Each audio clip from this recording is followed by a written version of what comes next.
Hello. Good morning. Hey, David. Good morning. Who's this? This is Kia. How are you? Kia. Yes. Good to meet you, Kia. You've met me before. I have. Okay. All right. Well, good to see you again. You clam Yes. shot here. Uh, um, I am so sorry. I had you in my email list as a .org and a .com. So things that I was sending evidently was going to a .org instead of .com for you. For So, me, I'm um, not. I'm not sure. I'm following you. like What? your email address? Oh. Yes, it is a .com. What? The community initiatives? Yes. Yes, it's a dot. So Yeah. that. Let me guess. That's how I missed the meeting yesterday. Yes. Yes. I All emailed right. I emailed you last night. It was late. It was like 9 o'clock when I responded to you. So Okay. yeah, but No we worries. We're going to press forward, right? yes we are, Yes, we are. because that's what we do. That's what we do. Dr. Yeah. Stafford, how you doing, sir? On the systemic, structural, and personal realities of inequities and the pre-existing conditions, social, health, economic, which have been revealed by the COVID pandemic and have been, we believe, the underlying driver of the civil and social unrest around racial inequities in our nation today. We're looking to attract and galvanize key stakeholders into a set of collaborative efforts which build a bridge from emergency response to recovery and onto the systemic and community resilience that we look for each and every community and every member of our society. Laying the foundation for systemic and structurals which reinforce equitable and sustainable health and well-being for all. Our third aim is to influence key stakeholders and decision makers to better utilize, coordinate, and increase resources available to address educational, health, and economic inequities. I want to be clear that our use of the term health is in the broader context and frame in reference to all of the vital conditions needed to advance health and well-being, humane housing, meaningful work and wealth, the access to natural settings, access to basic needs such as food and other secured rights within our nation. Dr. Kamara Jones's definition of health equity is the one that we've adopted, which includes the assurance of the conditions for optimal health for all people and communities. Therefore, indicating structural responsibility, not just personal responsibility, the requiring of valuing all people and populations equally, recognizing and rectifying historical injustices, providing resources according to needs. And number three, articulating the relationship between health equity and health disparities. So without further ado, I want to bring forward and introduce our panelists today. We have Dr. Robert Hahn, who's going to kick us off. Dr. Hahn has had a long and very eventful and respected career working for the Centers for Disease Control and Prevention as a researcher and an epidemiologist. We also have Brittany Collins from GEARS, Georgia Early Education for Ready Students, as well as Dr. Stan Sonu, who is internal medicine and pediatric professor at the Emory University. And so we're going to begin today's session, as has become our standard, with a set of poll questions. But before we get to the poll questions, I just want to mention and draw your attention to the chat feature, which you all should be able to navigate and find by rolling your cursor over the bottom portion of your screen. You'll see a chat feature. You click on that little talking box there. And we'd like for everyone to chat in your name, your organization, and what geographic region you represent and or do your work in. Recognizing that good equity work is often place-based work. We want to know what region you're representing, understanding the fact that we have individuals on the line, not only from Metro Atlanta and across the state of Georgia, but across the southeastern region as well. Similarly, we also invite you throughout the entire webinar to offer any questions and comments that you may have relevant to the content and subject matter that's being presented. We know that there's as much wisdom in the room on the other side of this panel and presentation as there are within the expertise of the subject matter experts we have on tap for you today. So thank you. I see the chat line starting to light up there. So if we can, Kia, can you bring forward the poll questions? As has become our norm, we'd like to create as much interaction during a webinar as we can possibly. And so we want to invite you to have the opportunity to answer several questions, you know, that are relevant to the presentations that you'll be hearing in just a minute.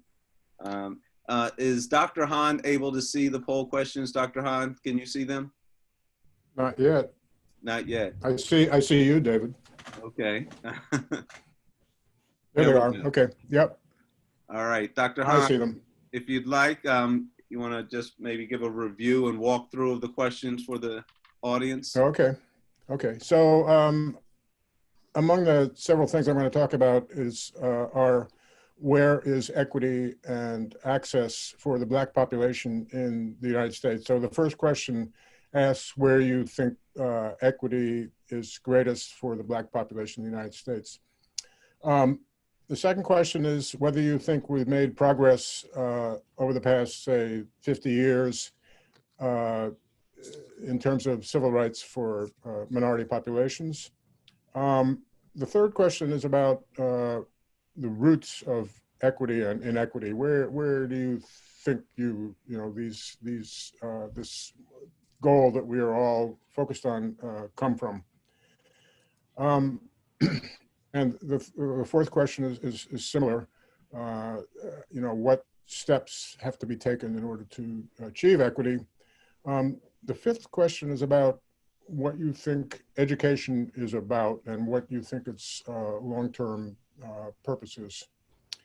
And the sixth question addresses an issue that Dr. Gibbs raised about what we mean by equity.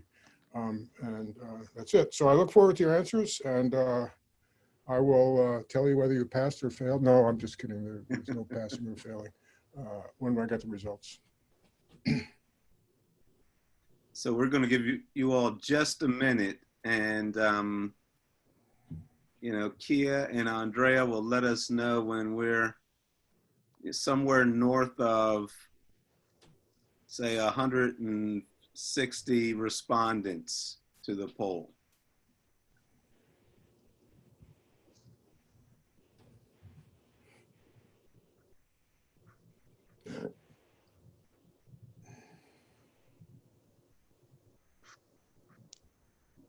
I want to give just a few more minutes so that we are about 60% so far.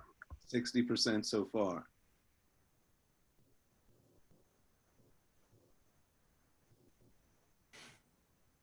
I'm looking at our chat list, and we've got a tremendous amount of representation from certainly the Metro Atlanta area, Fulton, DeKalb, Gwinnett, Cobb.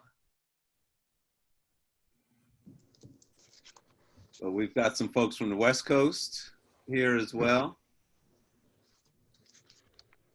Marietta, Savannah. I see some government officials. This is excellent. Academia.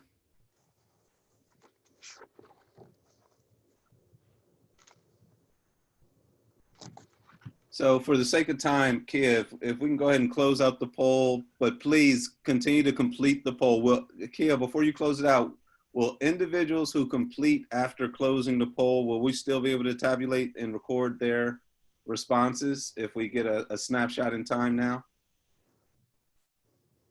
We should be able to. Okay, so please continue to complete the poll. Actually, Dr. Hahn, why don't you go ahead and begin? Why don't we look at the Okay. answers to the poll questions after you finish your presentation? How about that? Okay, and the answers, I hope, will be clear at that time. Okay. So I'm going to share my screen. Am I on? You're on. All right, fantastic. Okay, good morning, everybody. It's a pleasure to be here with you this morning. I'm going to talk about an issue that's near and dear to my heart. I think that the issue of racism and inequity in this country are, for me, the major issue that this nation faces and have been for a long time. And something I've worked on for a long time. Some of the research I'll be talking about this morning is my own. Some of it I borrowed a lot from other people, but some of it's my own. And I'm going to cover a wide range of topics related to education and the racist environment in which we all live and which has shaped our educational system, and also, I believe, provides a way out of racism, one path at least. So I've been asked to cover a wide range of topics, and I will do that. It may appear as if I'm skipping around a lot, but I hope it'll make coherent sense by the time I'm done. I'm not able to move my, let's see, oh, there we go. Oh, okay, got it. Okay, so I'm going to talk about civil rights law since 1950 and the state of education for the Black population. That'll be my first topic. And then I'm going to talk about the state of access to the Black, for the Black population to what we call social determinants of health, things like education, housing, voting, 6 items which I'll describe in more detail when I get there. And then I'm going to talk about equity also. So the differences on those same determinants between Blacks and whites. And then I want to talk about education, early childhood education as a key to progress for reasons that I will also describe. Okay, so first I'm going to talk about civil rights since 1950. And I'm going to begin by describing why civil rights are important for health. I'm going to talk about why education matters. I'm going to talk about Brown versus Board of Education and the Civil Rights Act of 1964. Unfortunately, when laws that are on the books or Supreme Court decisions that are on the books are meaningless unless they're enforced. So there are promises unkept. I'm going to talk about segregation and school desegregation, which we have very good evidence is effective in eliminating, greatly reducing health inequities. And I'm going to talk about the state of education for the Black population in the United States. So why might civil rights have to do anything with health? Civil rights assure that all citizens have equitable access to the goods and opportunities that society provides for citizens, including participation in societal decision-making. We see the challenges that are faced in this last topic these days regarding the voting access. It's also likely that the deprivations that many populations in the United States face, minority populations, women, the disabled, the poor, have to do with lack of access to civil rights through our history, and the evolution of civil rights in our history have attempted to improve access for these populations. The deprivations not only deprive people of access to these resources, but can promote a notion of inferiority. People absorb these ideas of lack of access, and they feel inadequate and inferior, and that become resentful. And these negative emotions are themselves harmful in terms of health. And civil rights work, legislation and Supreme Court decisions are often focused on improving access for minority populations. So the slide, sorry, I don't see the numbers here. The slide with the diagram on it is our attempt to look at how the flow of action and behavior that indicates how civil rights and their enforcement affect equity. So you have various institutions, state constitutions, amendments, Supreme Court decisions, other decisions. They modify existing civil rights. And they also can lead to the enforcement of those rights. That leads to intermediate outcomes such as access to societal resources. And we'll see that more detail when we look at the Civil Rights Act and the Brown versus Board of Education. These also increase civic participation, and to that last point I made in the prior slide, can improve self-respect. These intermediate outcomes may lead to reduced prejudices, more cohesive egalitarian community, reduced morbidity and injury, intergenerational well-being because families improve their health and transmit that benefit to their children, and improved equity because minority and oppressed populations improve their health. Civil rights are fairly well characterized in the 14th Amendment to the Constitution, which argued that all citizens, persons born or naturalized in the country, should have equitable access to societal resources, and they cannot be deprived of these resources without due process of law. Now, as we well know, this has not always been systematically applied, and actually it was the basis for the Brown versus Board of Education in 1954, and it's the basis for many civil rights decisions. The Civil Rights Act of 1964 was also a very powerful move in terms of expanding rights for minority populations. It included a wide range of rights and access, the right to vote, discrimination in public accommodations, and to multiple public facilities and public education, prevented discrimination in multiple federal programs, and it set up the Commission on Equal Employment and Opportunity.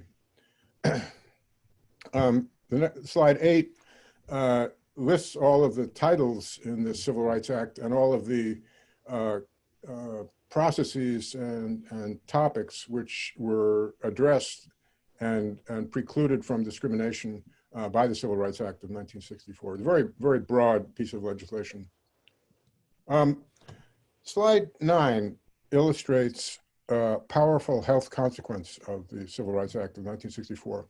So prior to the act, hospitals were allowed to be segregated as long as they, quote, provided equal access for similar services, but in fact they didn't. So what happened was that Black infants often died because they were in segregated hospitals, or they couldn't get to hospitals at all, and they died of diarrhea or pneumonia. So this graphic here shows you what happened after the Civil Rights Act of 1964. When the Black women in Mississippi now had access to the same hospitals as whites had access to, beginning in 1965, the infant mortality rates due to diarrhea and pneumonia plummeted, so that they became much closer to the mortality rates for whites by 1975. The authors of the study that produced this graphic estimate that between 1965 and 2002, more than 25,000 Black infants survived who would not have survived had this act, the Civil Rights Act of 1964, not occurred. And this is not just for Mississippi, but for the South overall. So next I want to look at what education has to do with health. Now we looked at civil rights and health. Now what about education and health? And I should note that many people in public health think that the most important part of education is health education, learning that you have to exercise, learning how to eat properly, learning about sexually transmitted diseases, learning about social distancing, wearing masks, that kind of thing. That is an important part of it, but it's a small part. So slide 11 provides a couple definitions of, or at least descriptions of what education is about and how it might affect health. And the first is a quote from prominent researchers on education and health, Catherine Ross. And she says, education teaches a person to use his or her mind, learning, thinking, reasoning, solving problems, and so on, are mental exercises that may keep the central nervous system in shape the same way that physical exercise keeps the body in shape. And we, a colleague and I, in our paper, make a similar argument. An educated person knows how to get around in the world, has developed emotional abilities, self-awareness, emotional regulation, learns how to interact, as well as solve problems. So this is a very much broader view than is common in public health. And slide 12 is our attempt to look at how education affects health and health equity through three major pathways. It changes the psychosocial environment, so one's sense of control, one's sense of social support network. It facilitates opportunities for good work and working conditions and working related resources, and obviously income, and those health behaviors and health knowledge that I just mentioned are the focus of much thinking in public health. Those intermediate outcomes affect subsequent downstream outcomes, those such as health insurance and social and economic resources and stress. Those in turn affect health. And because minority populations often suffer lower rates of educational access, lower access to good education, greater access to education promotes health equity and intergenerational health mobility. And we emphasize that health equity box there on the far right. Slide 13 shows you where in 1952, 2 years before Brown versus Board of Education, what the laws in the states were regarding school segregation. So you can see in the Southeast, all the states required school segregation by race. Other states with the green colored states, 4 of them, they allowed it. The yellowish states prohibited, and some states had no regulation at all. But it was legally required in many states in the Southeast. Now, Brown versus Board of Education, slide 14, reversed the decision of 1896 of Plessy versus Ferguson that ruled that if Blacks had equivalent, supposedly equivalent service access to other groups, that was okay. Brown versus Board of Education said that separate but equal, which in fact had been separate but was never equal, has no place. Separate educational facilities are inherently unequal. And that's partly because of what I said earlier, namely that people absorb the idea that if you're treated separately, you are less adequate as a person, and these ideas become absorbed and are internally emotionally harmful.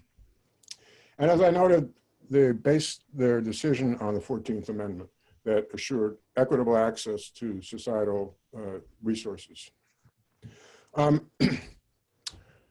Slide 15 shows you how racial and ethnic residential segregation works, and how it harms multiple health outcomes by means of affecting multiple social determinants of health. So it's fairly obvious, but there are multiple sources of segregation, including the malpractice of realtors in showing and selling apartments and homes. The federal government participated for decades in the promotion of segregation. There's an excellent book by Rothstein titled The Color of Law, about how the federal government collaborated in producing segregation even in previously integrated communities. Segregation leads to the deprivation of multiple resources: housing, transportation, employment, education, access to food, healthcare, recreation, justice. Again, there's psychological harm. And again, all of these intermediate outcomes, social determinants, lead to health outcomes and intergenerational health and inequity.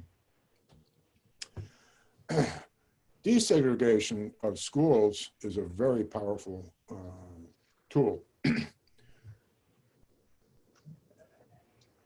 There's an economist, Rucker Johnson at Berkeley, who did one of the most amazing pieces of research I've ever seen, in which he put together all of the court cases in which school districts had been required to desegregate. And he looked at what happened to the children who had subsequently attended integrated schools, both in terms of health, in terms of education, in terms of income, in terms of contact with other kids, in terms of school funding. It was a brilliant study. It actually, as far as I know, it hasn't been published, but it's out there. You can find it. So, and he found several really important things. For each year that a Black kid attended a desegregated school, the likelihood of graduation increased by 2%, average of 2%. So if a Black kid attended a newly integrated school, the likelihood of graduation increased by 24%, 12 times 2.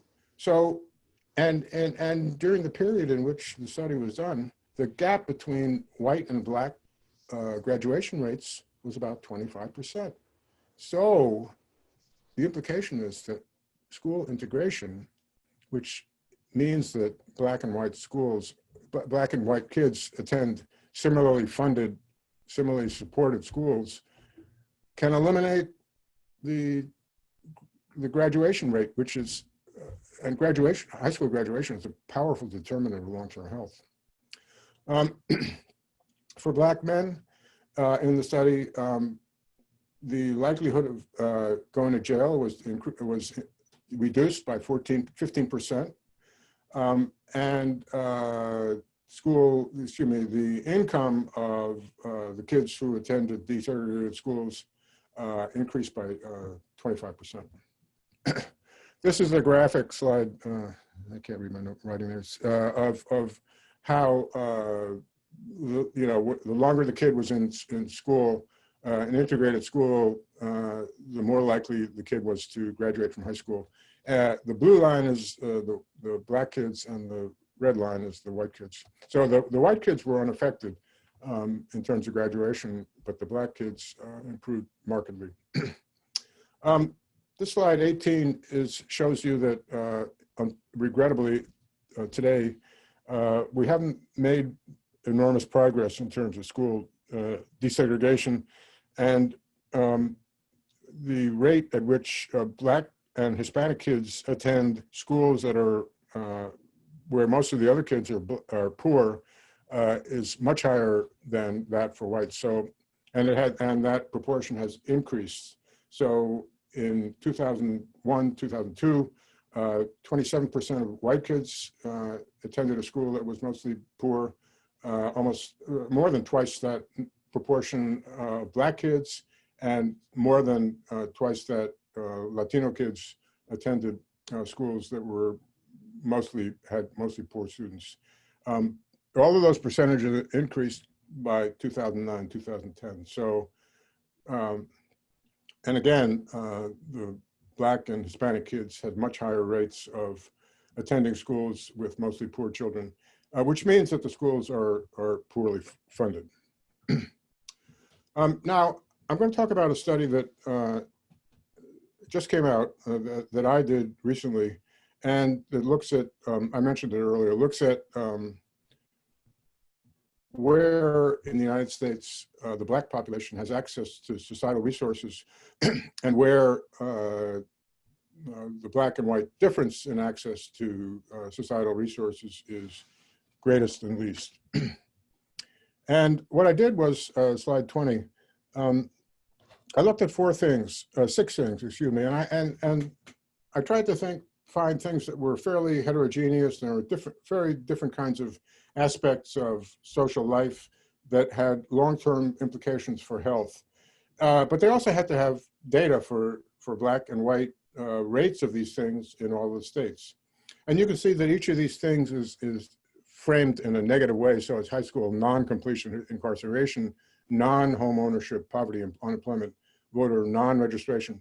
So what I did was I looked at the rates of each of these for blacks and for whites in each state, and then I took the difference. So access was, which states had the highest rates rank. I ranked each state on each of these, and I took the difference between blacks and whites, and I ranked the states in terms of equity. So. And access was which states have the highest access to these things or the lowest access to these things, and where in the country are the differences between these access to these things between blacks and whites the greatest and the least. So I ranked each state, I summed the ranks for each state, and then I re-ranked them, and then I made maps. And that's why I asked the question, where in the country do you think the black population has greatest and least access to societal resources? And where do you think equity is the greatest in this country? And I actually was wrong. I looked at 5 hypotheses in this study. First, I predicted that because of the history of the South, access to social determinants would be lowest in southern states and highest in northern states. And equity similarly would be least in the southern states and highest in the northern states. I then I tried to figure out what might account for greater or lesser access and equity. And it seemed to me that if a state had a higher proportion of blacks in the population, then the blacks could elect black legislators and get greater access. So this was a third hypothesis. And it's sort of contradictory to the first two, because it asked the question, the southern states have a greater proportion of blacks than the northern states. So the third hypothesis is contradictory to the first two. I wanted to make sure that my measure of access and equity were valid measures of health. So I asked the question, are my measures of access and equity correlated with health outcomes? And one of the best measures of health is how people rate their own health. And so they're asked, is your health excellent? Is your health good? Is your health fair? Is your health poor? And in fact, people really know about their own health, so that people who say their own health is good, it is good. And it actually predicts long-term, it predicts longevity, how long you're going to live, and long-term health outcomes. And then I asked the last question whether these same things, access and equity, related to black age-adjusted mortality rates in the states. That's a little far-fetched because it's a long way from a social determinant to mortality.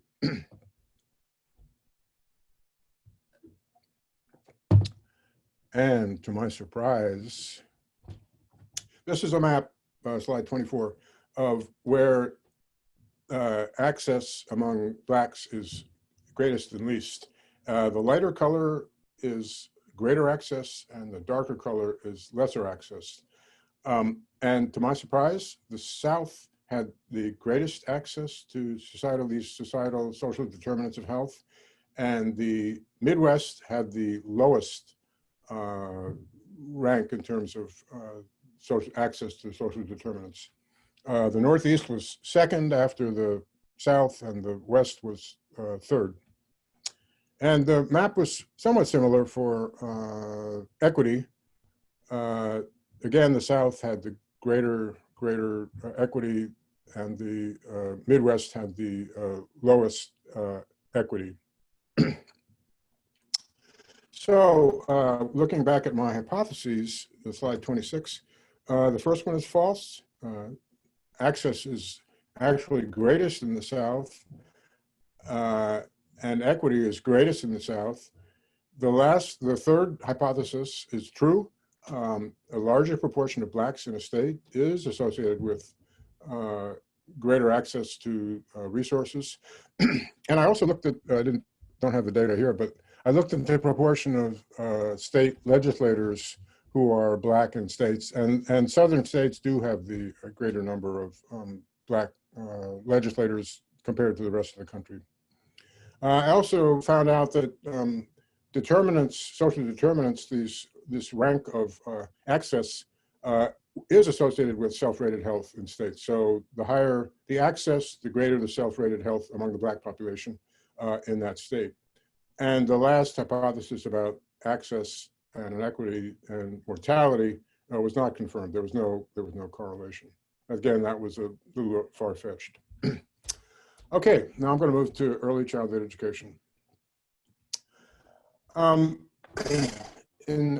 the early 90s, two psychologists in Kansas City studied about 50 newborn children, and they were divided up into the children of professionals, the children of working class, and the children of parents who received welfare.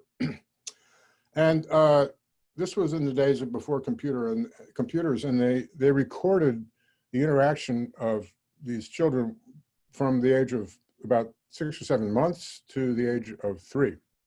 And they went in there every few weeks and they recorded the interaction of parents and the children, infants and then children over this time. And then they transcribed this, all this literature. And again, this was really labor intensive. It wasn't, this was pre-computer. This was manual, hard manual labor. They didn't even, typewriters and all that stuff. And their findings were really important. They found that at 36 months, at 3 years of age, the children from the welfare families had less than half of the vocabulary of the children of the professionals. And the children from the working class were in the middle. And as bad as that, they also found that what the kids in the welfare families heard was, shut up, don't do that. And what the kids in the professional class heard was, you want to go to the library? You want to go to the zoo? So these kids from the welfare families were way behind by the age of 3. And this was before school, right? So before 2 years before kindergarten. So that if they don't get help, they are really in trouble, probably for the rest of their lives. So slide 30 is how we think early childhood education, center-based early childhood education might work to improve health. And again, these figures move from left to right. So you have the programs in that egg-shaped orange blob there. And the programs often help families. They develop skills of the parents. The programs allow the early identification of problems that the kids might have. They increase the children's readiness for school, and they increase the children's motivation. These intermediate outcomes lead to improved cognition for the children, improved social skills, and improved health, because the kids often have access to healthcare services, even in programs like, sorry, what's it called? The standard government program. I'm sorry, I can't think of the name at the moment. And that red box at the top leads to higher educational attainment, increased income, decreased social and health risks, and health equity. So we did a study based on other people's research at the Washington Institute for Social Policy. And this slide 31, it's a little complicated, I'll walk you through it, shows the results of 3 types of programs. The blue bar is a state and district pre-K programs. Oh, Head Start, that's the word I was looking for. The boxes with the slash, the diagonal slashes are Head Start, and there are programs, model programs such as Abecedarian program and Perry School program, preschool program, and they all showed, well, benefits in multiple dimensions. So if you looked at downstream subsequent test scores on the left, all of the programs showed benefit. I don't have time to describe the statistics here, but they all, and particularly the Head Start, showed substantial benefit in terms of high school graduation. Again, high school graduation is a really important metric. They all showed, although not statistically significant, they showed a reduction in grade retention, kids being held back from moving to the next grade. They showed reduction in call for special education. They showed reductions in rates of crime. They showed reductions in rates of teen birth. They showed improvements in self-regulation, and the effect on emotional development was negligible. So these are programs for 3- and 4-year-old children, many of them low income, and they often come from the populations that we just saw are in great need of remediation. Otherwise, they will follow poor trajectories likely through their lives. This is really powerful stuff. And then we looked at the economic effects of this. This is a lot of stuff here, but basically, you look at the next to the last column, you'll see that the ratio of benefits to cost. So the benefits are 4 times the cost. In other words, that's a huge gain. You gain 4 times as much as you invest, or 5 times as much as you invest, and the benefits per child are listed in the last column there. This table lists multiple studies of these outcomes. So not only is this program beneficial in terms of outcomes, but it is cost saving from a societal perspective. It is beneficial to our society to have this program. Okay, now I'm going to try and put everything I just talked about, which seems maybe scattered, together. We live in a system in which the groundwater is basically racist. There's an excellent piece of research which argues that racism is an underlying cause of death, underlying cause of inequity in this country. This country has persistently promoted racist institutions since before its founding, and these have had pervasive effects on well-being of several populations, particularly Blacks and other minority populations, women, disabled. And then we have made progress.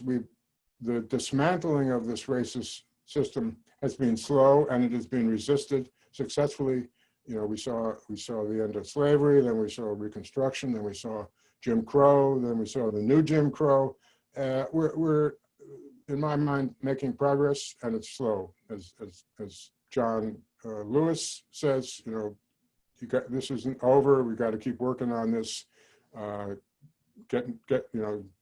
Produce good trouble, he calls it. We've seen that racial and ethnic segregation is the root of much poor health for minority populations, and also that desegregation is a powerful way to promote long-term health by providing equitable access to good educational resources for minority populations. So education, in the way we've discussed earlier, is a path out of this system of racism. Racism is a massive thing to challenge, but this is one way out. And early childhood education, because of the root of problems that many of these poor children face, is an early path out. So I have a few actions to recommend. As John Lewis recommended, speak up. teach others about the roots of inequity, work to end racial and residential segregation, advocate for universal center-based early childhood education, and again, as John Lewis so presciently reminded us, find a way to get in the way. Thank you. Great, great, Dr. Hahn. Very, very powerful, good information. We want to reiterate to everyone that the PowerPoints and data presented by the speakers today will be made available to you. And if if Andrea or Kia could chat into the chat line, the chat feature, how that information will be made available, we'd appreciate it.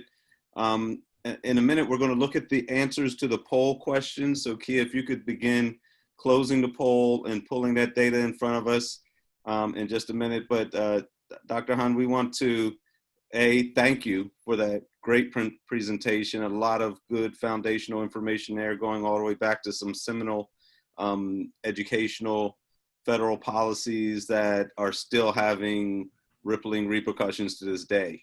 And you know, I'm going to, in a minute, invite Brittany Collins to share her thoughts, feelings, and reactions to Dr. Hahn's presentation. However, I also want to share some questions with the audience as well for you all to chat your responses into the chat line. If I got this right, you should see them now. So Brittany, give you a second to think about what caught your attention in Dr. Hahn's presentation. That's the first question. What surprised you, you know, and where do you see potential hope and opportunity in terms of the direction of what we may point towards in terms of a way out? And we know you're going to say more about these things and potential solutions later. So try not to steal your own thunder, you know, as you respond. But I'm also inviting the attendees to chat your responses in the chat line to those questions as well. What caught your attention in Dr. Hahn's presentation? What surprised you? And where do you see potential hope and opportunity in terms of next steps and direction going forward? Brittany, before Dr. Hahn. Let me just add, I didn't show the last slide, but the last slide has all of the reference that I used. So if you want to get any of those articles, it's there. Thank you. Sorry. Okay. All right. Great. And we'll make sure to bring that back and get that in front of folks. But I want to point one comment out, which was my very same observation the first time I heard and saw Dr. Hahn's presentation, and it's Krista Gill in our chat function. She chatted a comment to the panelists. It says, this research shared today shows that Black people in Georgia have relatively high access to social determinants when compared to other states, and particularly in the Midwest. However, Chetty's 2014 research shows that Atlanta has very low social mobility rates. Only 5% of children born into poverty in Atlanta will reach financial stability within their lives. How can we reconcile these two studies to understand the larger system and context and move the needle? You know, so I don't know if you have a response to that, Dr. Hahn. I have some thoughts on that, but I want to invite you to go first, and I'm also going to invite Brittany's reactions as well in just a minute. Dr. Hahn, we'll give you first pass. Yeah, Chetty does incredible research. So that's an important contrast to make. And, you know, I found 6 pieces of data that I could use, and it's very limited. So, you know, I did, and I recognize that. And you can manipulate my data. You can add other resources that you think are important. You can weight, you know, if you think education is twice as important as poverty, you can multiply by 2. So, I mean, you can play around with these data and see what makes a greater difference. I don't have an answer to why Chetty's findings seem to be contradictory to what I find. there must be different things going on, and obviously intergenerational effects are much longer term than what I've looked at here. So, very good question, and I don't have a good answer. Okay. I have some thoughts on that. It just simply has to do with the idea that while we have a tremendous amount of particularly prosperity among African Americans here in Metro Atlanta, I see these data as being large and maybe aggregate over large geographies when there are pockets, of very radically distinct and different realities, for subsets. To me, part of this data is indication of a widening gap among individuals who have happened to maybe get onto a ladder of mobility, particularly coming in the wake of the civil rights movement. However, it also shows how endemic, the challenges and absence of, the vital conditions or social determinants are for certain geographies and those populations within those specific geographies, such that while there may be, a larger number of elected officials and some access to resources for certain numbers, we're creating a segregation and classism even within and among communities of color that, shows how locked in the ones who don't have that same access are really, kind of suffering under the weight of those inequities. So to me, this is a strong indication of the structural and systemic nature of things. It's often been said that you do not necessarily need racist actors to have racist outcomes of systems and structures. But what I've learned to add in a ... after that is that, but you do need individuals who are not paying attention to the outcomes that are being produced by the systems and structure. So that lack of presence to what's being produced is a part of the issue and challenge, if you will. Brittany, I'm going to stop there and invite you to give your responses to some of the things that you heard in Dr. Hahn's presentation. Thank you. Krista's comment definitely resonated with me as I was equally surprised. But, I've been in Atlanta for about 15 years now, and I've coined the term and heard it frequently, the tale of two Atlantas. Yes, we're recognized as one of the cities in the nation where Black people are faring the best economically, but we also have the highest rate of income inequality in the country. And I think that's in part due to decades of chronic disinvestment in certain neighborhoods and discriminatory policies. When I think about those disparities, they have a significant impact on the city's youngest citizens, which are our children, because historically in this city, your neighborhood or your family income too often determine whether a child receives the resources they need to be healthy and develop on track socially, emotionally, or academically. And while a child develops the most in their earliest years, it's also a time period in which we invest the least in their care and education to support families. And as Dr. Hahn has shared, quality early childhood education for children from low-income families is one of the best investments to promote upward mobility that truly pays off for everyone. I think these years are critical foundation, not only for academic success, but other long-term positive outcomes, such as improved health or, increased earnings, which again allows these children to have a life filled with choice. And I also think quality childhood programs are a critical two-gen approach. We have to think about the families that are actually caring for the children. Childcare allows parents to enter the workforce, and earn income while their children get to grow their brains. Families in Atlanta are facing rising housing costs, healthcare costs, childcare costs that prevent challenges from participating in the workforce or the economy. And I'll give an example. Family annual incomes below $20,000 spend more than 50% of their income on rent, leaving very little for childcare tuition. I have 2 toddlers at home, so I know what these numbers are. But just to put it in context, childcare can cost anywhere between $7,000 and $14,000 annually, and I think that's on the conservative end. And because of this barrier, disadvantaged families are least likely to have the economic and social resources to provide the early developmental experiences every child deserves. And this is a basic opportunity for future success. And I'll close with, the moral and the just argument doesn't move you, perhaps the economic impact will. Childcare challenges in Georgia lead to an estimated $1.7 billion in losses in economic activity annually. And if we think about those losses, that's just out compounded year after year, like the question becomes, are we okay with that and what are we going to do about it? Great. Thank you for that, Brittany. We want to lift up a couple of comments from the chat line. Karen Minyard says, we often speak of open policy windows. Right now, we have an open social window related to issues of equity. Couldn't agree with you more there, Karen. And then, let me see. Rhonda Barlow says, I'm curious how the statistics look if the Black, Caribbean, and African continent children have the same rate of exposure to poverty as Black children of American descent.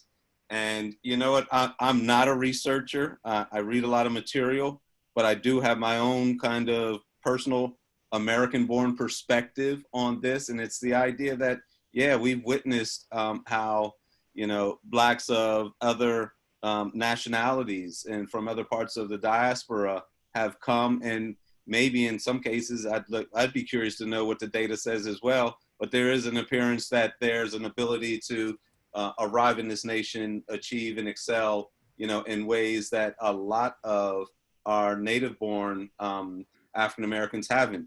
And for me, I think it has everything to do with what is the very next conversation that's coming up around the experiences of adverse childhood experiences and trauma, and the role of generational trauma, in the lives of African Americans.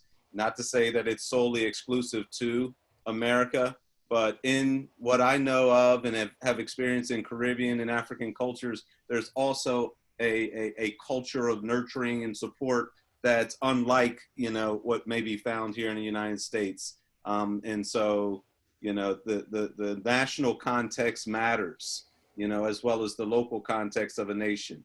And so, great point there. I'm curious about that data as well, Rhonda. With that, one last look, I think, did I make my data disappear? Did we lose our panel data, our poll data? Dr. Hahn, you had another comment? Yeah, it seems to me, there's a remarkable contrast between the recent Black immigrant population and the historic population of Blacks in the nation who have been subject to centuries of abusive, discriminatory policies and suffered the consequences of those, in contrast to the more recent immigrants who come here by choice and probably, have higher levels of education and have the funding and the ability to migrate, which which puts them at a great advantage. So, if there are health advantages, there are good reasons to expect those. Thank you. So we're going to bring back around the poll data, hopefully later at another point in time, or maybe there's some other way for us to capture it, but we want to move on to Dr. Stan Sonu, and want to invite Dr. Sonu to come forward and present himself, speak into the mic, if you will, so that we can get a visual on you. Dr. Sonu, how you doing, sir? You ready to go? Yes, good morning, everybody. Let me share my screen here. Okay. All right, so once again, good morning. It's an honor to be here and share the floor with these distinguished panelists. I just wanted to give everybody an advance notice. My internet connection is a bit spotty right now, so I apologize if it cuts out, but if it does, I'm coming right back. We're gonna finish this. And I have a lot I would like to share with this group. I know that there are multiple sectors represented here, multiple stakeholders. And so what I'd like to draw some connections, what I'd like to do is draw some connections between what we know about trauma in childhood, particularly psychosocial trauma or childhood adversity, how that affects our health across the entire life course, and then how that shows up in some of the outcomes with respect to disparities that we've known for a long time.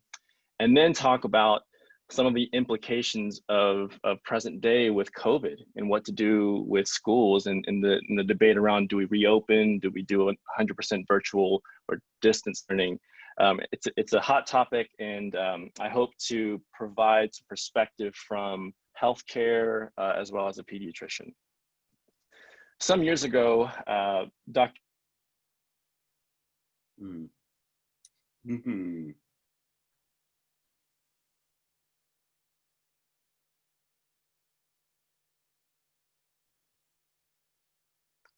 All right. Can you all hear me? Yes. Okay, appears Dr. Stan has run into a little bit of trouble. Thank you, Yalitza, as well. And it looks like he was going to present some very intriguing information. Do we have you back? Did we lose Dr. Stan altogether? Not sure about that. Any way at this point that we can bring back the poll data? And in a minute, I'm going to invite Brittany to resurface. So here are the answers we saw to the poll. What geographic region in the U.S. has been the most, has the most socioeconomic inequity? You know, most of us would have guessed the South. You know, and then we learned quite the opposite. And you see 91% guessed the South. Have the health policy gains of the civil rights era attained a plateau? Many people feel like it has plateaued, 67% there. Hey, Dr. Stan, coming back to you. I'm so sorry. Yeah. How are inequities being produced? Most people felt policy determinants and design flaws. How is greater equity attained? Most people thought education. Why is education important? Learning how to solve problems and interact. So the audience was very much on point, Dr. Hahn, with that. Last question. There is health equity when all groups have equal access and determinants of health and equal health. All right, so we're going to close that poll, and Dr. Stan, invite you back in. Are you still with us? Yes, and I have gotten a recommendation to turn off my video. It might help with the signal here, so I'm going to do that. And I'm not sure where it cut off. I'm just right there. That slide right there. Okay, yeah. So some years ago, Dr. Ross had quoted that of all the public health issues that are important of today, childhood trauma seems to be the #1 public health crisis. But not only that, it's one that's just hidden in plain sight. And so this is something that we as human beings are incredibly efficient and good at hiding. And yet underneath the surface, the reality is that there are widespread consequences to adversity in childhood that we have to recognize as leaders and those who work in human service institutions. So what I'd like to do is talk about sort of 4 main topics here. One, we'll review, the first half will be reviewing what are we talking about when we refer to adverse childhood experiences? What kind of health outcomes are they associated with, specifically educational outcomes as well? And then draw some connections between trauma, health disparities, and COVID. We'll talk a little bit about brain development and what trauma does and how it affects brain development and function. And then finally, the second half is what I'd like to spend most of the time on really is and unpack some of what we can do, kind of moving from this awareness to action perspective. Our focus today, of course, is on students, and particularly around understanding the risk factors that substantially increase the odds of having not just academic challenges, but social and behavioral ones as well. And I know many in this audience will already have an understanding of these risk factors. So my goal here is not to belabor the point, but just to kind of highlight some key points. In 1998, over 20 years ago, researchers from the CDC and Kaiser Permanente in San Diego published what is widely considered today as a landmark or seminal public health study. And so we refer to this as the ACE study, or Adverse Childhood Experiences study. This was one of the first major research efforts that explored this connection between adverse experiences in childhood that occurred before the age of 18 and problems spanning health and societal well-being all throughout adulthood. And what these researchers did was they surveyed over 17,000 adults about their history of 10 different categories of childhood trauma, or ACEs for short. Now, these ACEs spanned 10 categories, as I mentioned, across 3 domains of abuse, neglect, and household stress. So within abuse, they asked about physical and emotional and sexual abuse. Within neglect, they asked about physical or emotional neglect. Questions such as, were there ever times when you didn't have enough to eat or only had dirty clothes to wear? And then they asked about 5 different types of stressors that one could grow up with in the home. Things like mental health problems in a family member, substance use disorders in a family member, an incarcerated relative, intimate partner violence against the mother, and then lastly, parental separation and divorce. And to summarize their key findings, what I've done is just condensed the ACE study series into 3 main points. The first one that we have to know and realize and recognize really is that ACEs are common. This is a universal experience that is a lot more common than we would think. So in the original ACE study done in 1998, or published in 1998, of these 17,000 adults who were 100% insured, 75% white, 75% college educated, the number of ACEs, 64% had 1 ACE or more.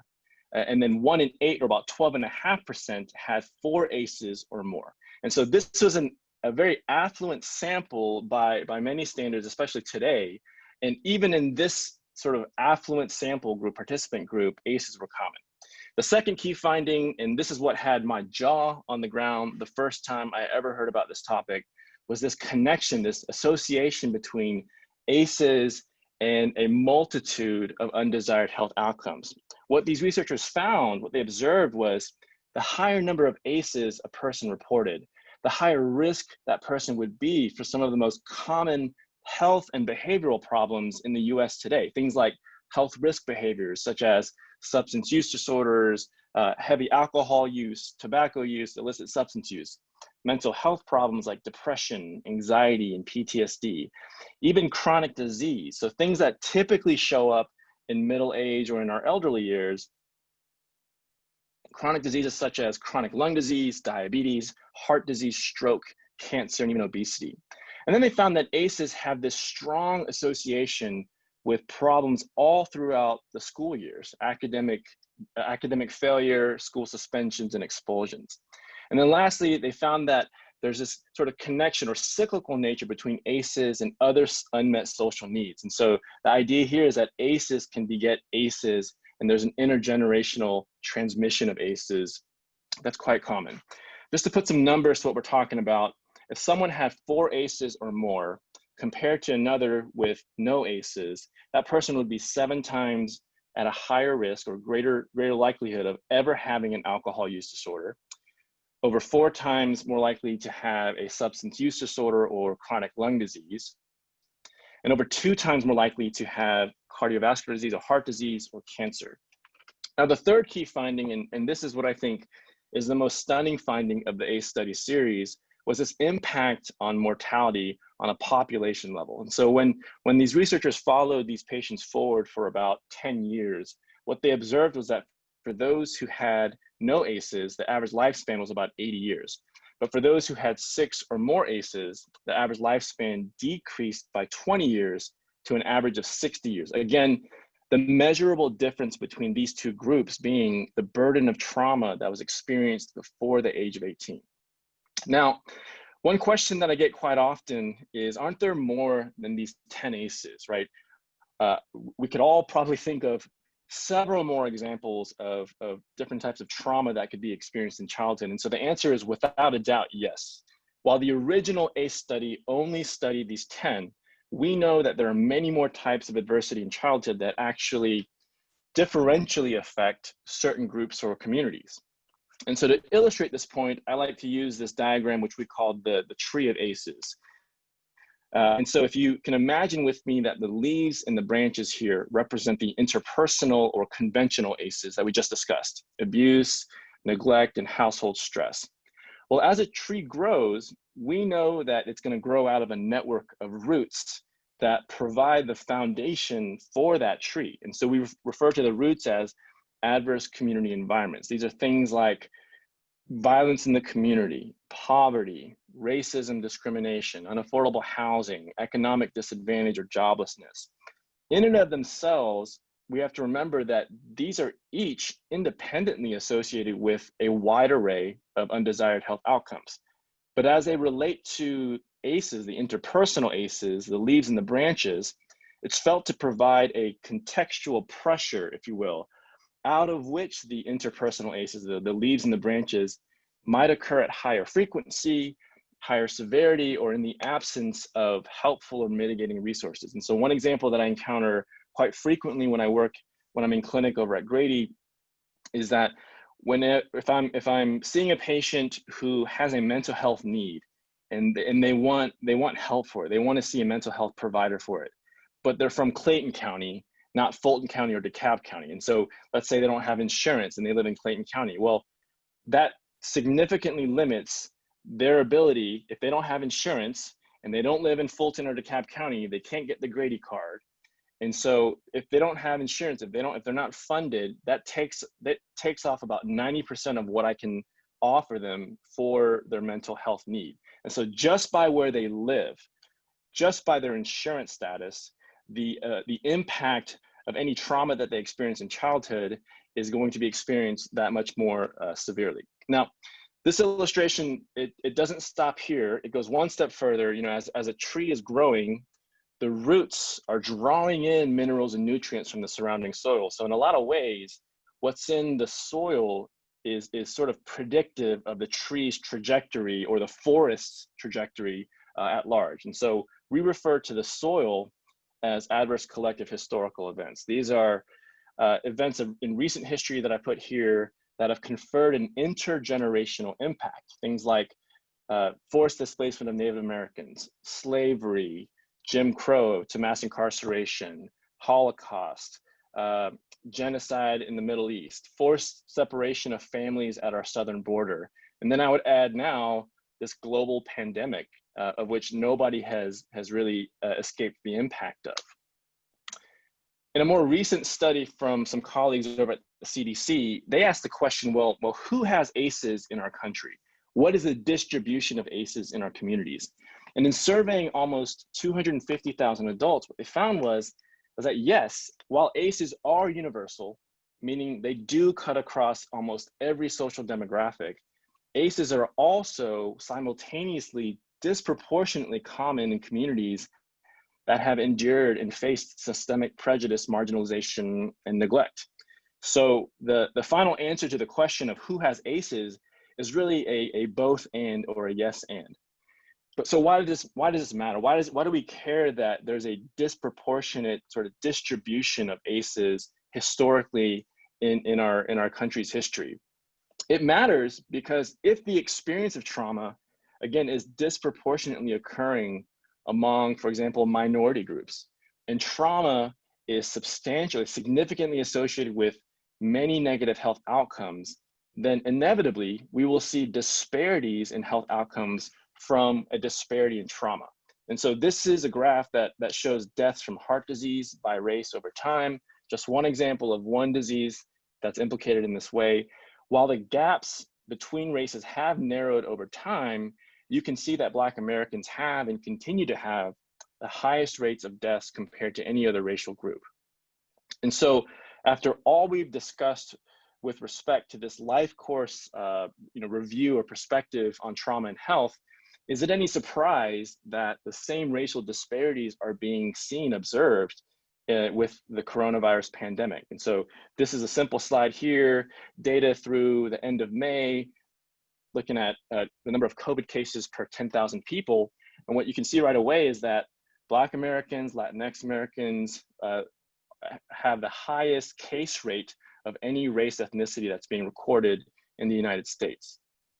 This is sort of the bottom line slide that I think really gives us a picture of the disparities that have been occurring and continue to occur with respect to COVID and other chronic disease outcomes that we've been following for a long time now. So if you just look with me at the bottom set here, Illinois people of color, the dark blue bar represents the state's population. So in the state of Illinois, people of color, which include Black Americans, Latinx Americans, and Asian Americans, account for about 39% of that state's population. And the green bar, which represents COVID cases, people of color represent 48% of cases of COVID in the state of Illinois. And so this is higher than what would be expected if it was true that COVID affected all groups, all people groups equally. If that was true, then we would see 39% of COVID cases represented in people of color. The red bar represents COVID deaths, and what you can see there is that of all deaths in Illinois, people of color account for over half of those of that number.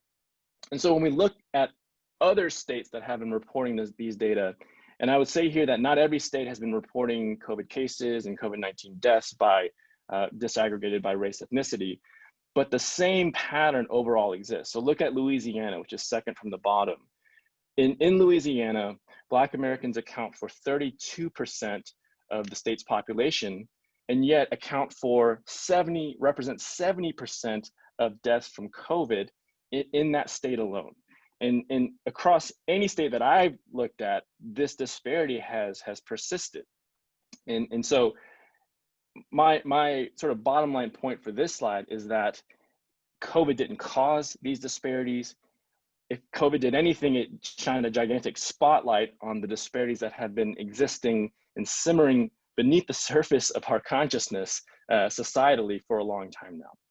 Now, pivoting towards what we know about the effect of ACEs in children, certainly ACEs don't skip over the pediatric years, and we can certainly see the effects all throughout childhood, beginning with the earliest of outcomes that we focus on. So one study found that for children who've experienced an exceedingly high burden of trauma, 6 or 7 ACEs, that the prevalence of any type of developmental delay, whether we're talking about motor skills or social development, language development, quality of language development, that the prevalence of developmental delay approaches 100% with an exceedingly high burden of trauma.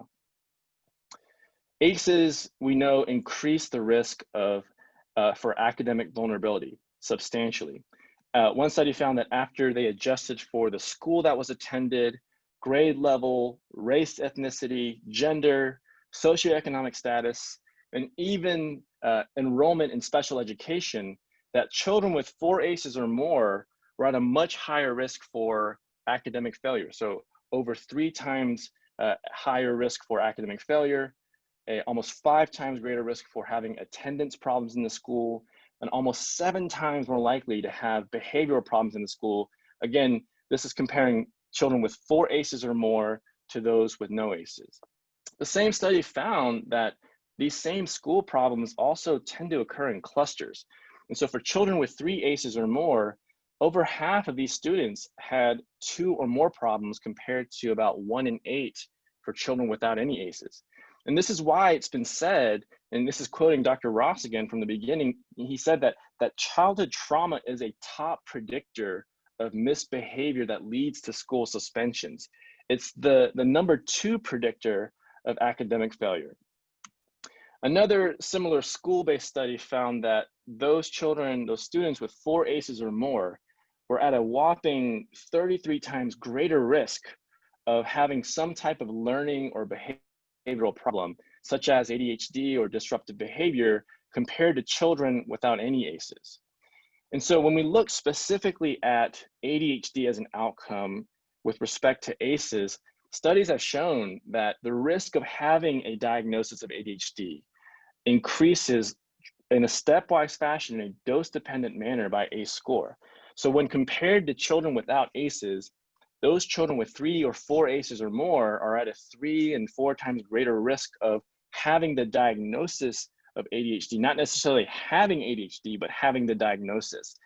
And I will say that as a pediatrician, this is a really big deal for me, because ADHD is one of the most common sort of chronic conditions that I see in the clinic. What we're still not realizing across the board is that these signs and symptoms of trauma actually overlap quite significantly with those of ADHD. And so what we're calling ADHD in the clinics and in our schools might actually have a root cause in trauma. And it's not just this blanket sort of genetic predisposition explanation that's occurring. I think in a lot of instances, we're misidentifying the problem. So if we take a step back and think about what we've just reviewed, what I hope becomes clear is that the experience of trauma for a lot of people is not just an experience or just a part of someone's past. On the contrary, the experience of trauma can be devastating across multiple domains of well-being and functioning in our society, and certainly in terms of the implications on education. How exactly is all this happening? This is a question that for me is always fascinating, because if we can understand how trauma affects our bodies and our brain's physiology, then we can better identify what works and what we need to do as a health system and a public health infrastructure. So to summarize decades of convergent research from multiple fields, to put it simply, ACEs can provoke a severe stress response phenomenon, which we call toxic stress. This is the kind of stress that is so severe that it can disrupt normal brain development. It can disrupt, if you disrupt brain development, you will disrupt brain function. And in severe cases, it can even affect brain growth. Toxic stress is understood to affect all regions of the brain, but the two areas that we know quite a bit about are the prefrontal cortex and the amygdala. And in summary, what toxic stress does is it causes overactivity of the amygdala, that part of our brain that regulates our fight or flight response. And so you know this very well when you're driving down the highway and someone cuts you off, you swerve or you brake almost reflexively to get yourself to safety, to avoid a car accident. And so this is your amygdala taking over and really guiding you to safety without you having to plan for it, think about it, and consider what needs to happen. So what toxic stress does is it causes this sort of hyperstimulation or chronic stimulation of the amygdala. And in turn, that sends negative feedback to the prefrontal cortex, which is an area of our brain that's important for planning, reasoning, having empathy, and exhibiting self-control.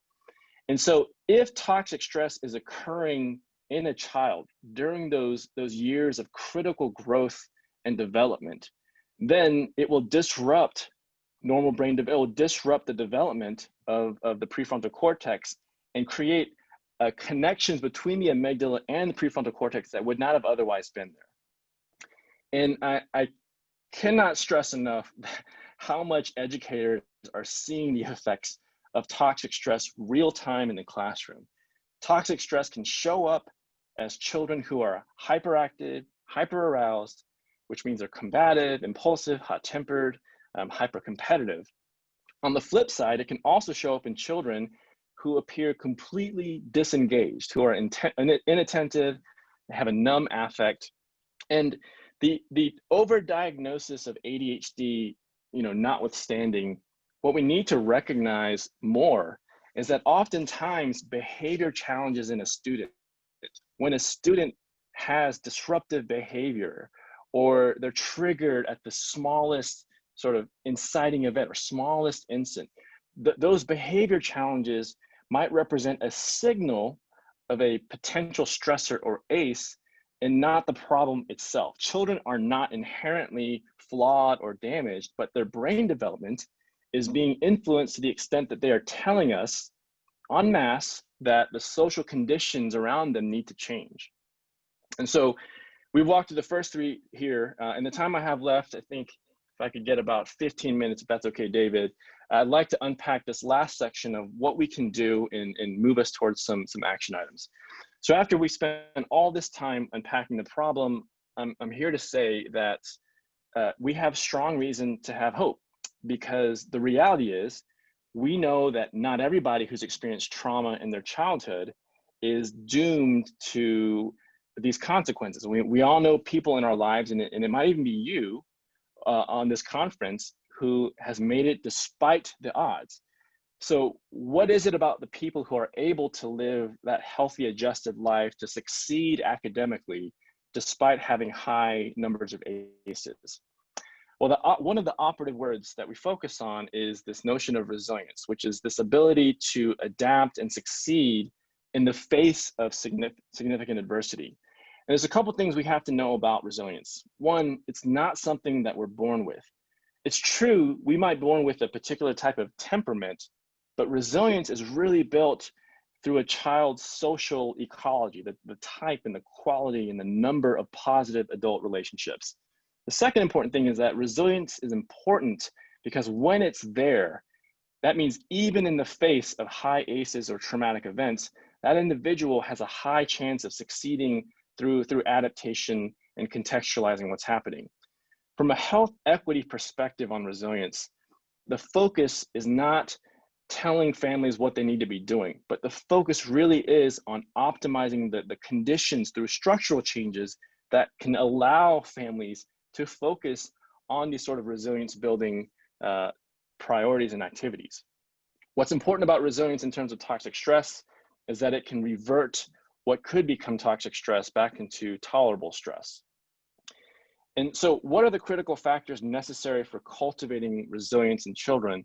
Well, the first one, and this is what I refer to as the game changer, is for every child to have a safe, stable, nurturing relationship with an adult caregiver. It doesn't have to be a parent necessarily or a blood relative, but some adult willing to walk with the child through the grind over time.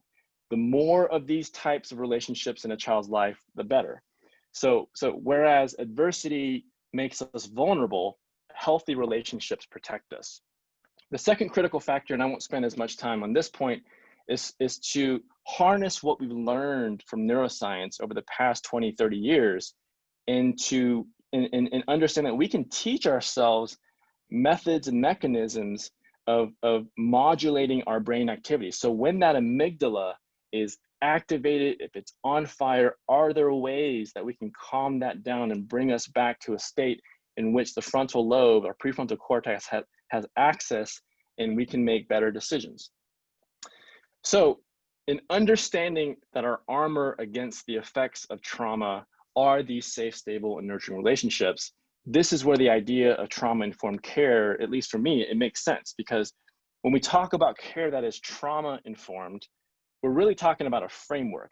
It's not a checklist, but a lens, a perspective, a framework that's grounded in an understanding of what trauma is, how it affects us over the life course, and then what we can do in response to that.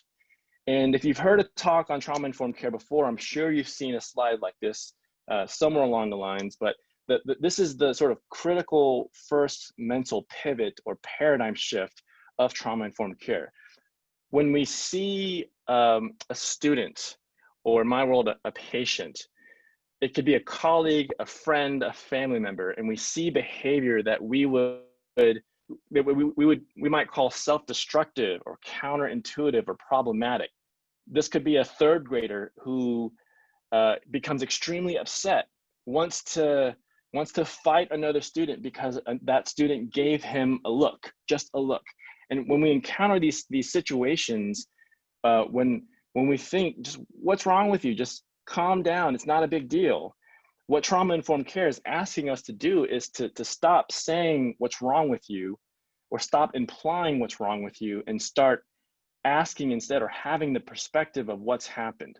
And the logic chain is, if trauma is common, if it's linked with all sorts of these mental and physical health problems, if a lot of times the behavior that we're seeing represents that person's attempt to adapt to something that happened decades before, years before, then saying what's wrong with you is really it's the wrong question to ask for a person who never asked for that trauma in their lives in the first place.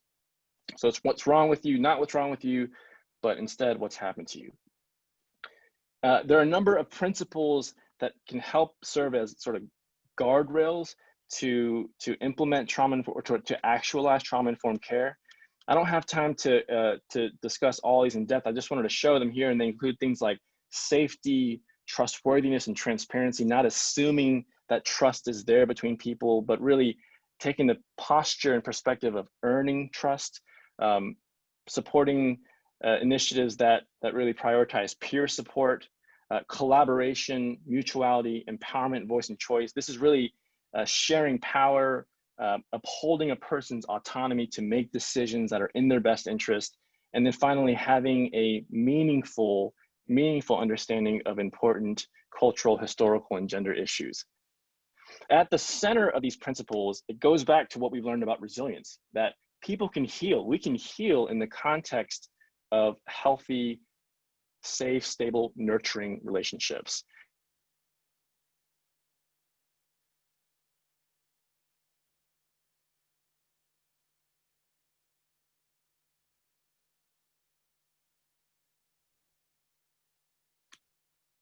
Are you still there, Dr. Sonu? We may have lost him again for a minute. Hopefully he'll realize and get back on and join us again. But, you know, I don't know about you, but just finding this tremendously riveting and undergirding of a lot of what many of us, you know, who've worked directly with children, youth, and families have experienced, know, and understand, and even some of the systems and structures that engage them. So we're going to invite Brittany once again to give her some of her thoughts, reactions, and response to what we've heard so far from Dr. Sonu. Again, Brittany, what caught your attention? And we invite you all as well to chat your reactions to these questions as well. What caught your attention, Brittany? You know, what did you find compelling out of Dr. Sonu's presentation so far? What surprised you or you found striking, and where do you see hope and opportunity? Brittany? So, you know, I enter this space as a former educator in Atlanta Public School. I taught third grade, and as he spoke really about the conditions that contribute to those ACEs, I thought about one of my students, and if you all will let me indulge, I'd like to share a quick story. And for the sake of privacy, I'll call him Jared. Jared was a brilliant 8-year-old who lived on the west side of Atlanta. He loved action figures, sports, and numbers. He was not a fan of reading because as a third grader, he read on kindergarten level, and kindergarten was also his first formal schooling experience. Often when he'd arrive at school, I sort of informed admin teachers, like, let him come straight to my classroom, because I didn't want another adult to unintentionally make a comment that triggered him and that could potentially disrupt his day. We had a really special relationship. I trusted him and he trusted me, and I believed in him. But there was one day that I will never forget. He was fumbling in a coat rack, and I asked him to get in line. Casually ignored me, or so I thought. I asked him to get in line again, and this time I touched his shoulder to get his attention. And immediately he started punching my leg for about 10 to 15 seconds straight. It was as if he blacked out. And I used a stern voice and I said, "You're hurting me." He paused, he looked up, and he cried when he noticed what he was doing. And after deciding not to penalize him and instead ask what happened to him, I learned of a traumatic event that happened at home the night before. And what's unfortunate is these events weren't a one-off. He was exposed to violence and neglect constantly, time after time. Yet he got up every day and just tried again. And I'm not a medical doctor, but my assumption is, based on the hand Jared was dealt and the conditions in which he lived, he experienced many adverse childhood experiences way before he reached my classroom. And really the pervasive exposure to trauma without the proper social or emotional supports made it difficult for him to engage in daily normal situations. And, you know, as Dr. Sonu was giving his presentation, Jared's a teenager now. And I often wonder, how would his life have been drastically different if he had the quality of, you know, strong early care and learning, or if he lived in a neighborhood filled with opportunity versus barriers that he had to continue to jump over every single day. So, you know, here we are today managing a global pandemic among racial uprising. And what I think is the pandemic has truly ripped the Band-Aid to reveal inequities that existed way before COVID arrived. And I think it's going to take many sectors to really break down our silos and determine ways to work together and get creative, because it can't be on school districts or teachers alone. Thank you, Brittany. No problem enduring that story at all. Very good context for bringing Dr. Stan back in again. Stan, I'm so sorry, yeah. everybody. This is the last time. I'm almost done, though. I'm almost done. Okay. All right. So the point of this slide was just to say that after, and I'm hoping that you caught some of that, but after becoming trauma informed, the school saw a dramatic decrease in suspensions and expulsions and written referrals. Okay, so now I'd like to just touch on a very hot topic today, which is this debate or discussion around, should we reopen schools? Should we not? Should we have 100% virtual learning or distance learning approach? And unfortunately, this topic has become a partisan issue. And so I'm gonna, stay away from that. And what I'll just jump to is some recommendations from a trauma-informed sort of perspective or a pediatrician's perspective on some things that stakeholders, leaders in the school and educators can consider. And I kind of broke these down into three main categories. The first one is to develop or have a proactive behavioral health plan. The first point here is we have to anticipate needs. As students have, when schools were closed rapidly in March, and in the whole world changed really overnight, we're still learning how this will affect students, but there's a high likelihood that there will be exacerbations in mental health problems. There will be many children who were at risk for mental health problems before the pandemic, and they're going to be at higher risk, and their mental health needs may have gone unrecognized since schools were closed.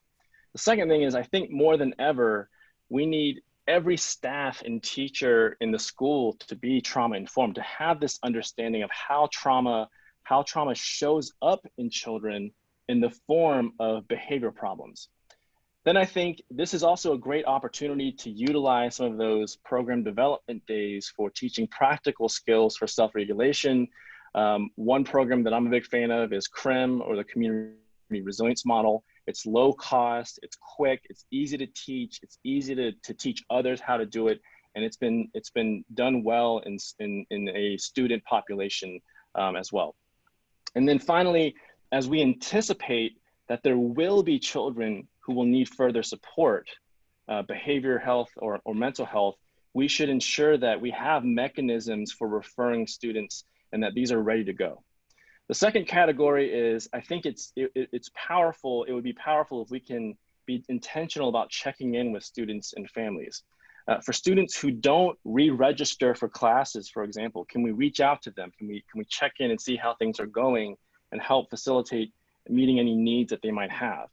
We should also normalize having discussions with students about their thoughts and emotions, and be intentional about creating space for them to share with their peers and teachers.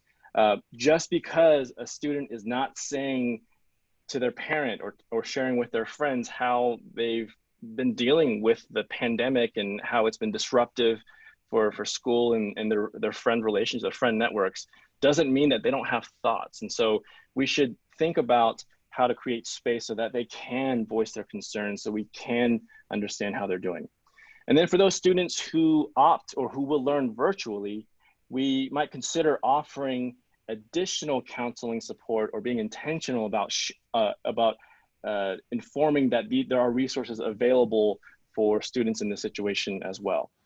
Lastly, and I think this is perhaps the most important category that really has an implication around trauma-informed care, is to generously support our teachers and staff. And some ways to do this include clear and transparent communication, active involvement in the decision-making process, prioritizing safety and health, and then offering access to mental and behavioral health resources.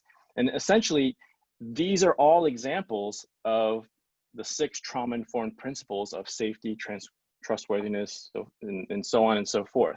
And so obviously the implications here is that, you know, some of these recommendations or interventions would require funding. And so I think we have to be loud and be clear about what sorts of needs our students and families and our teachers and school administrators will have as a result of this pandemic. 2 resources I would recommend for any invested stakeholders is the American Academy of Pediatrics Guidance for School Reopening and the National Academies report on prioritizing health, equity, and communities. I think both reports attempt to take a nuanced perspective on this issue. But what I like about the National Academies report is that one of their top priorities, like right out of the gate, is equity. And I think this committee is really concerned about the potential gaps, not just in terms of which children are most at risk for developing COVID, being hospitalized, and dying from COVID, but also on the flip side, what the implications are around the achievement gap and how that could potentially worsen if we unilaterally go for a 100% virtual model.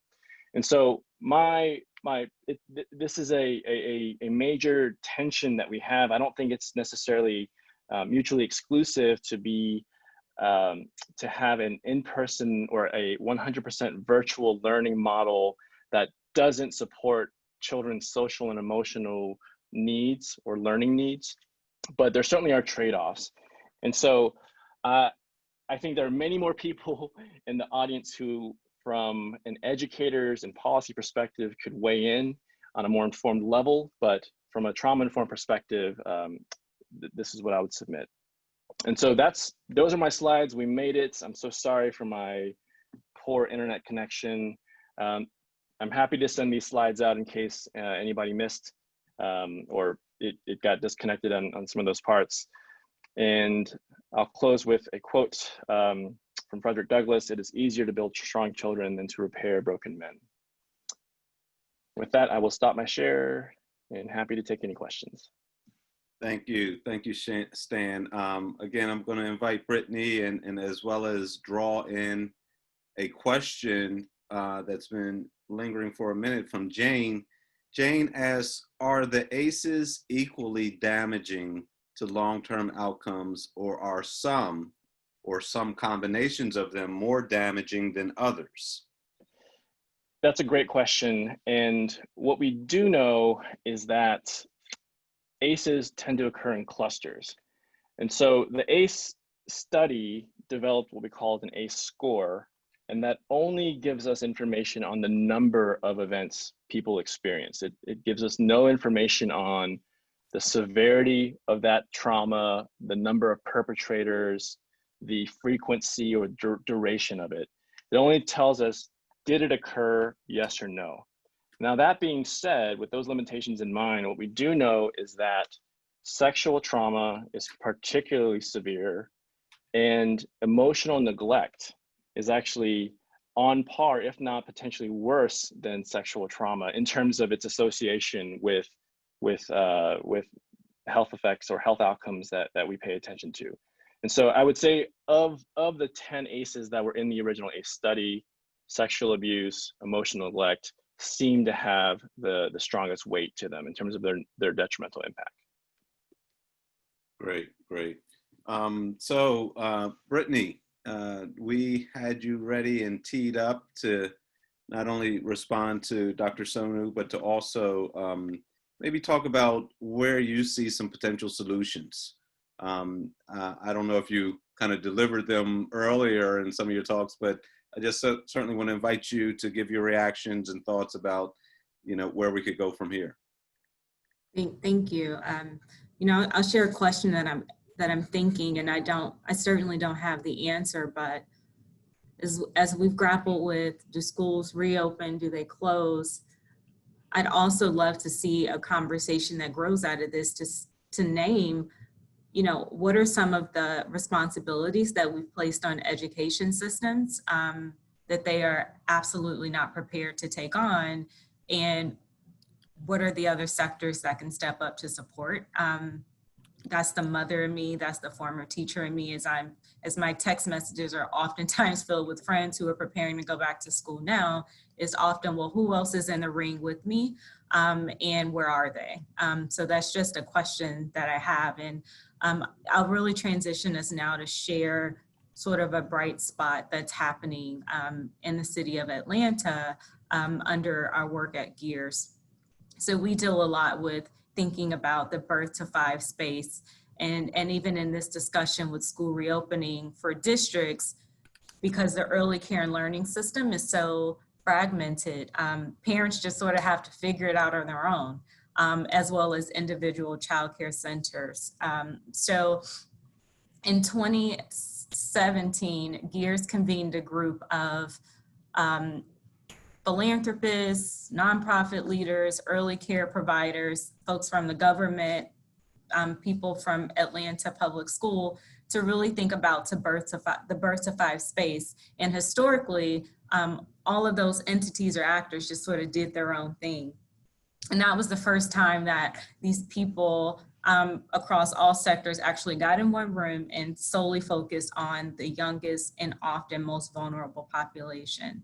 And the findings from that study is called the PACT Initiative. And that's what I have the honor of leading here. And really our goal is to bring all actors together to think about how can we improve outcomes for birth to 5 population. And when we think about improving outcomes, we're thinking about how can we bring more capital to certain neighborhoods to ensure that they have the resources available to provide early care and learning. And when I say early care, I'm not just talking about childcare, but we're thinking about some of the developmental supports that children need. What are the supports that families need? Again, we can talk, we spend a lot of time thinking about children, but we also have to think about the caregivers who are in front of them, which could be family, it may be your aunt, your grandmother, but we know we have to take a 2-gen approach because these issues are so complicated and complex. And I don't think that one sector can do it alone.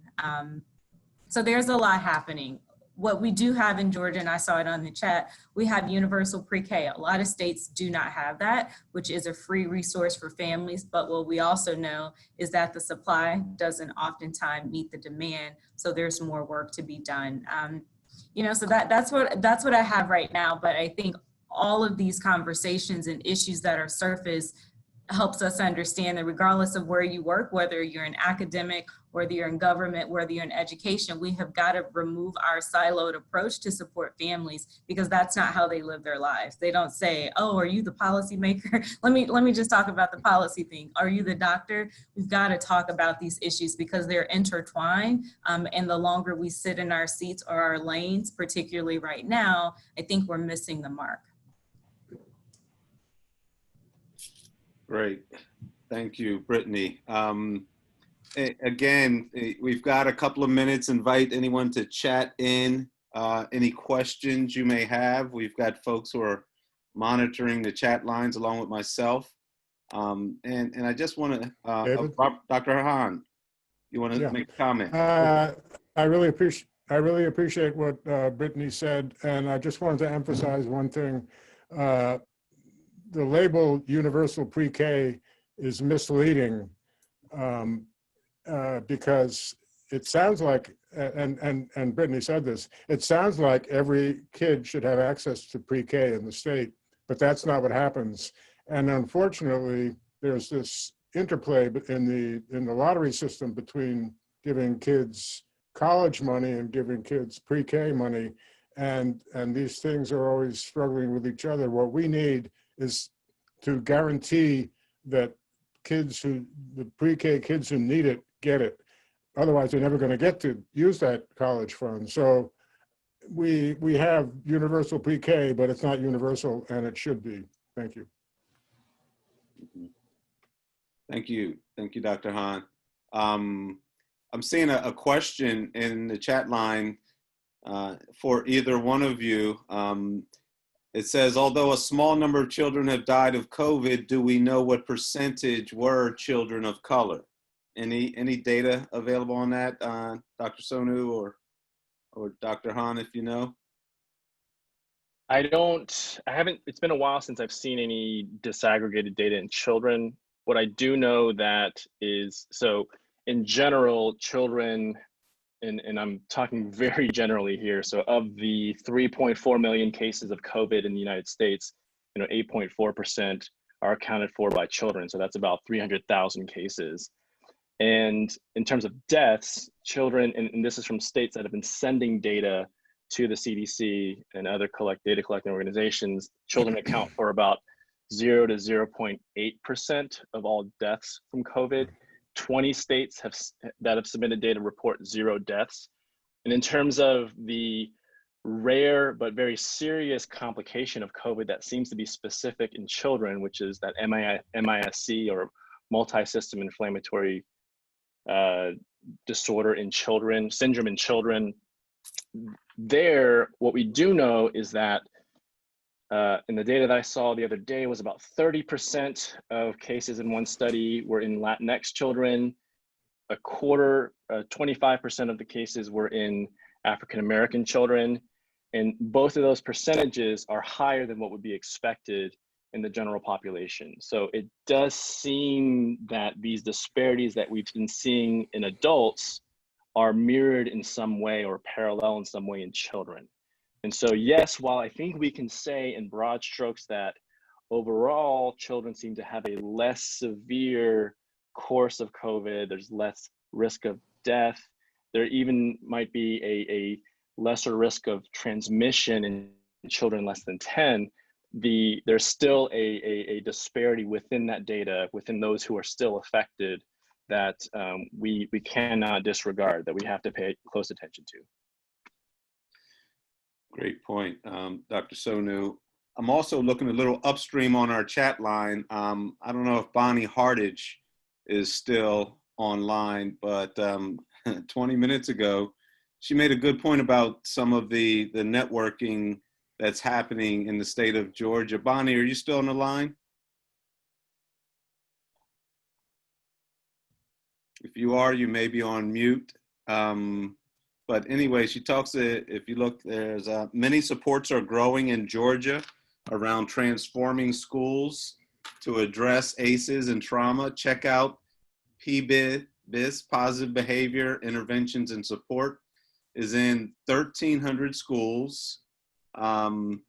Georgia Apex, school-based mental health, is in 400 schools, and Resilient Georgia, resilientgeorgia.org is a statewide coalition that has engaged multiple sectors in collective impact and has a ton of resources to help create alignment with child-serving systems and research around how to improve systems to be trauma and resiliency responsive, promoting healing and better outcomes. Dr. Sonu is engaged in one of our original subject matter experts. Thank you for lifting up his voice. One of your fans, Dr. Sonu. So a couple of more comments here. Lots of agreement. I am here, don't know how to get audio to work. Actually, Bonnie, I'm realizing there's no way for you to get audio to work, but I went on and read your comment there. Anyone else, any other questions in the chat or in the question line? While we look for that, I just want to mention, there's a question here. How can we get involved with PACT? P-A-A-C-T, Brittany. I'm so happy someone asked that question. We have lots of events happening, two that I'll highlight. Next week on Thursday at 7 o'clock, we have our first parent online engagement event. And that space is totally for you, for parents of young children 0 to 5, to really highlight some of the issues that they're facing as they are grappling with the K-12 virtual learning space, or the city's opening back up and they have to go to work. What am I going to do? My mental health, all the things. So please join that. We are also launching a really cool initiative with civic dinners, in which we hope we can bring some of these topics around early care and learning to your table, although it'll be behind a computer. So please go to GEAR's website and we will have all of that information posted, and you can join our mailing list. But we would like all the help we can get around spreading the word and building a movement around the Birth to 5 space in Atlanta. All right, thank you for that. Yes, get involved, lots of resources, as has been mentioned. So much of this is about being aware and staying connected and leveraging one another, amplifying our voices, and something I always like to emphasize, strengthening our command of the knowledge, the background, the literature, the research, and the narrative.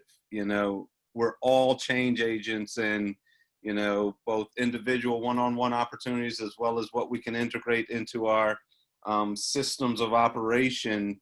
You know, we're constantly, or should constantly be thinking about our values, our narrative, and the clarity of our cause and effect proposition.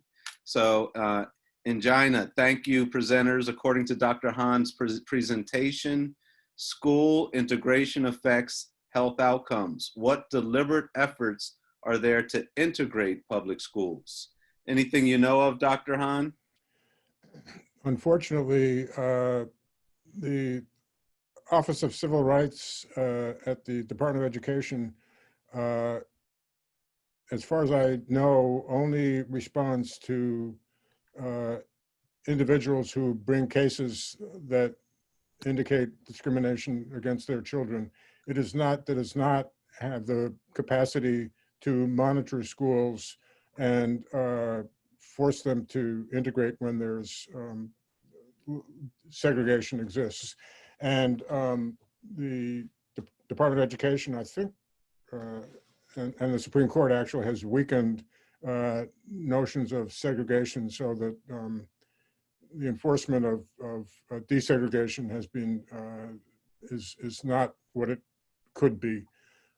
The Commission on Civil Rights actually does some really powerful work on school segregation. They published a report a couple of years ago about unequal funding for schools, which is a major source of unequal outcomes for school kids. So check them out. It's hard to find on their website, but it's the U.S. Civil Rights Commission, and Catherine Lamon, who used to be at the Department of Education, does incredible work, including work on school segregation.